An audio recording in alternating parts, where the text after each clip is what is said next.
این آوینا برزگر اونم اینجاست، اونم اینجا شهید شده. یه دختر 2 ساله است، این یه ترکش میخوره تو پهلوش، یه دونه میخوره تو سینه‌ش.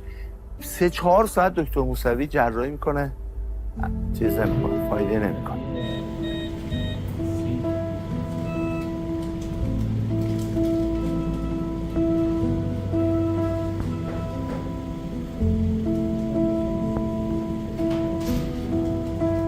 ببین چجوری سیمان شکافته رفته داخل، اندازه 3 بند انگشت شکافته. بیا جلو، اینه نگاه کن، این شبیه ساچمه است، چیزه فلز تنگستنه.